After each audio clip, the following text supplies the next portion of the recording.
নমস্কার, আমি নীলাক্ষী। আমার আহারে আপনাদের সবাইকে স্বাগত। চিকেন কষা তো আমরা প্রায়ই খেয়ে থাকি বাড়িতে, কিন্তু আজ আমি আপনাদের জন্য খুবই মজাদার একটা চিকেন রেসিপি নিয়ে হাজির হয়েছি। চলুন দেখে নেওয়া যাক।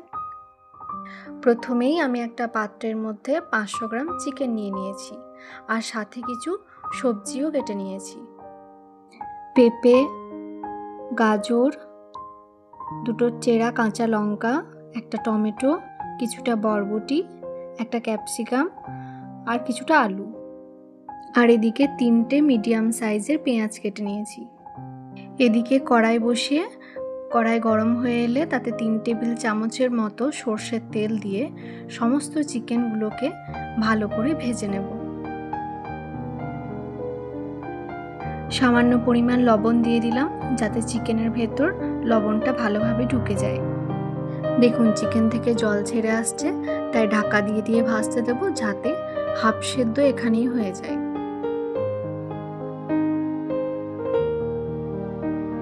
খুব সুন্দর ভাজা হয়ে এসেছে, এবার সব তুলে নেব এগুলো।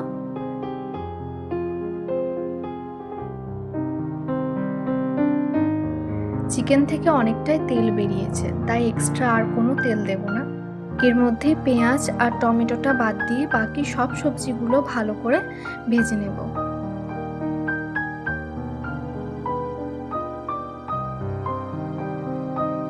সামান্য পরিমাণ লবণ আমি এর মধ্যেও দিয়ে দিলাম।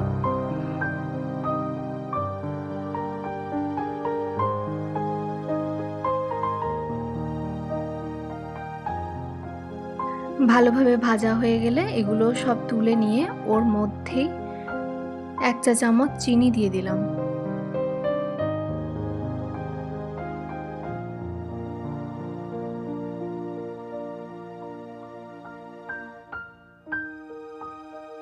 চিনিটা লাল হয়ে এলে একটা দারুচিনি, একটা এলাচ আর 2টো লবঙ্গ দিয়ে নাড়িয়ে পেঁয়াজগুলো সব দিয়ে দেব।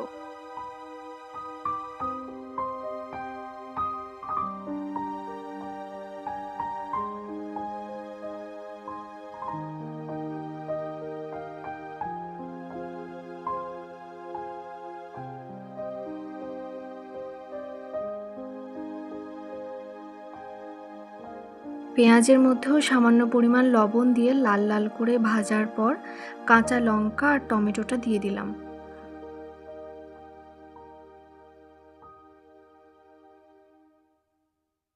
এরপর অ্যাড করলাম আদা রসুন বাটা 2 টেবিল চামচ, জিরে এবং ধনে গুঁড়ো 2 চা চামচ আর 1 চা চামচ হলুদ গুঁড়ো। অল্প অল্প করে জল দিয়ে মশলাটাকে ভালো করে কষিয়ে নেওয়ার পর কাশ্মীরি মির্চ দিয়ে দিলাম 1/2 চা চামচ।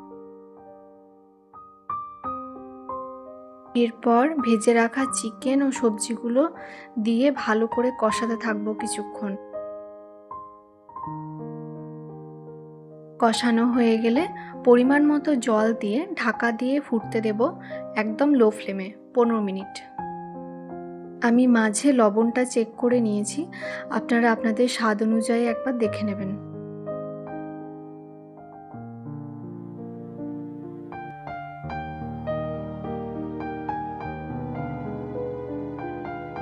পনেরো মিনিট হয়ে গেছে আর খুব সুন্দর এদিকে সেদ্ধও হয়ে এসেছে। এবার গ্যাস অফ করে নামিয়ে নিলেই রেডি।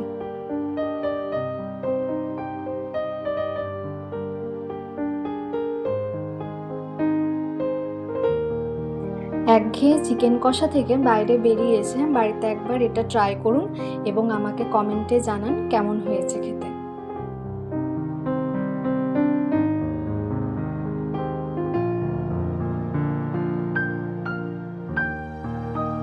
আপনি যদি আমার চ্যানেলে নতুন হন তাহলে তাড়াতাড়ি সাবস্ক্রাইব করে দিন আর পাশে থাকা বেল আইকনটি প্রেস করে দিন, যাতে আমার ভিডিও আপনার কাছে প্রথমেই পৌঁছে যায়। আর আমার এই রেসিপিটা যদি আপনার ভালো লাগে তাহলে অবশ্যই একটা লাইক করে দেবেন। ভালো থাকবেন।